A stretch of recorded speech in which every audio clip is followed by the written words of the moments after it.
PM Modi पर भड़के सुब्रमण्यम स्वामी। मोदी सरकार के खिलाफ सुप्रीम कोर्ट जाने की धमकी। चीन ने लद्दाख की 4067 वर्ग किलोमीटर जमीन हड़प ली है।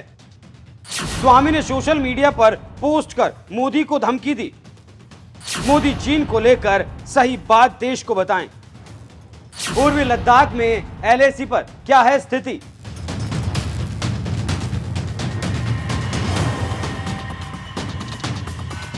नमस्कार, मैं हूं आपके साथ अभिषेक पुंडी। बीजेपी नेता सुब्रमण्यम स्वामी और मोदी के बीच 36 का आंकड़ा है और स्वामी अपना दुश्मन नंबर 1 मोदी शाह को मानते हैं। ऐसे में आए दिन स्वामी मोदी पर हमला करते रहते हैं और इस बार तो खुला चैलेंज दे दिया है।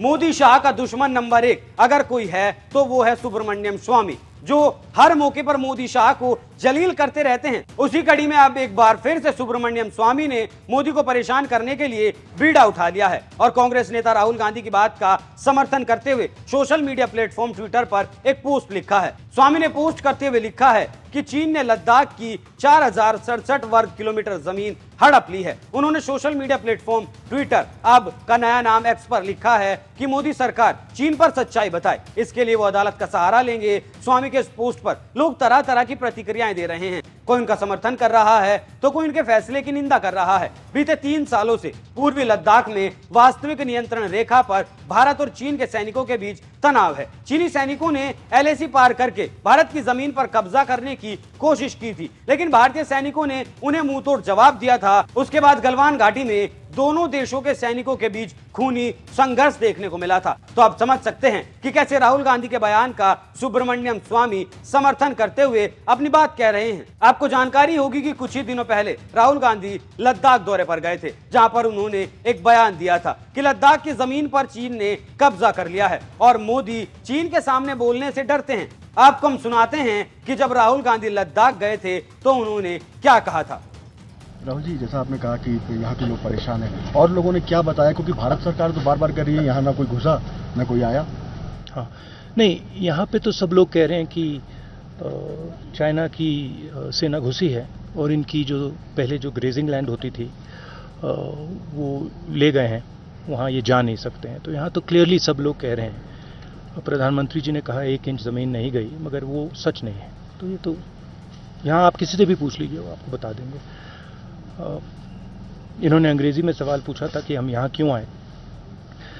भारत जोड़ो यात्रा के समय हमें लद्दाख जाना था, मगर लॉजिस्टिकल कारणों से हम नहीं आ पाए।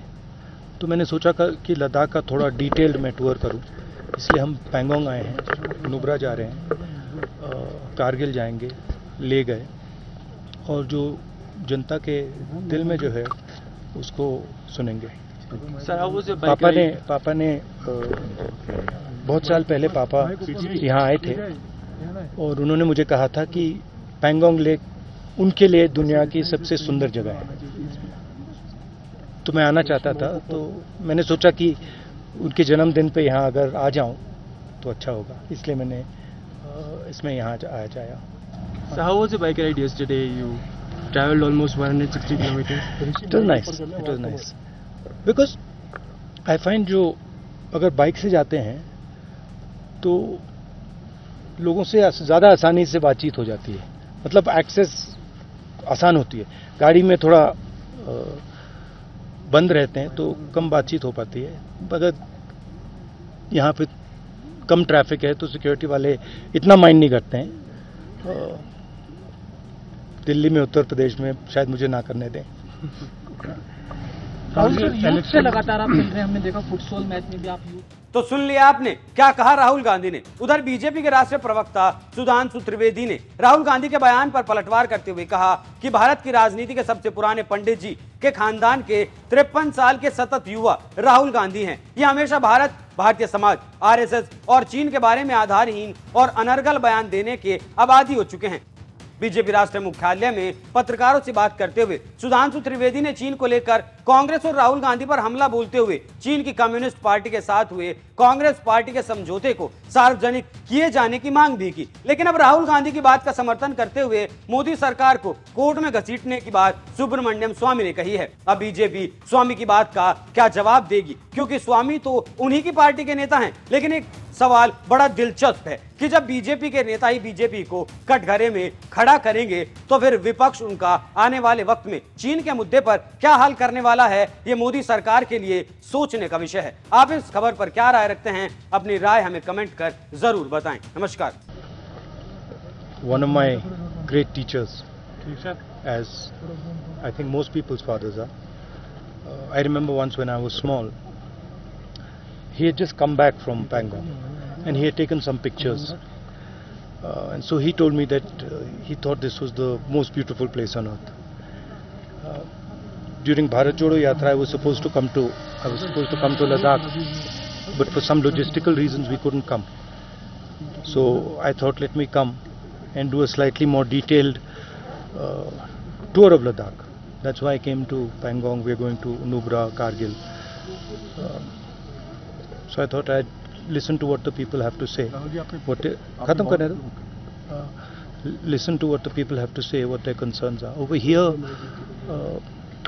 the concern is, of course, the land that has been taken away by China. And people here have been affected by it in a big way because their grazing lands have been taken away. And also lack of connectivity here, cellular connectivity. So. Rahul ji, जैसा आपने कहा कि यहाँ के लोग परेशान हैं, और लोगों ने क्या बताया, क्योंकि भारत सरकार तो बार बार कह रही है यहाँ ना कोई घुसा ना कोई आया। हाँ, नहीं, यहाँ पे तो सब लोग कह रहे हैं कि चाइना की सेना घुसी है और इनकी जो पहले जो ग्रेजिंग लैंड होती थी वो ले गए हैं, वहाँ ये जा नहीं सकते हैं। तो यहाँ तो क्लियरली सब लोग कह रहे हैं। प्रधानमंत्री जी ने कहा 1 इंच ज़मीन नहीं गई, मगर वो सच नहीं है। तो ये तो यहाँ आप किसी से भी पूछ लीजिए, वो आपको बता देंगे। इन्होंने अंग्रेजी में सवाल पूछा था कि हम यहाँ क्यों आए। भारत जोड़ो यात्रा के समय हमें लद्दाख जाना था, मगर लॉजिस्टिकल कारणों से हम नहीं आ पाए। तो मैंने सोचा कि लद्दाख का थोड़ा डिटेल्ड मैं टूर करूं, इसलिए हम पैंगोंग आए हैं, नुब्रा जा रहे हैं, कारगिल जाएंगे, ले गए, और जो जनता के दिल में जो है उसको सुनेंगे। पापा ने बहुत साल पहले पापा यहाँ आए थे और उन्होंने मुझे कहा था कि पैंगोंग लेक उनके लिए दुनिया की सबसे सुंदर जगह है।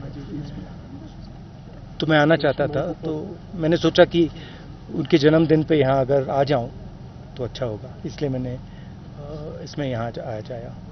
So how was the bike ride yesterday? You traveled almost 160 kilometers. It was nice. It was nice.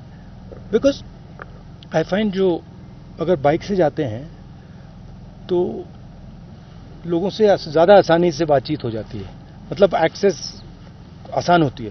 गाड़ी में थोड़ा बंद रहते हैं तो कम बातचीत हो पाती है।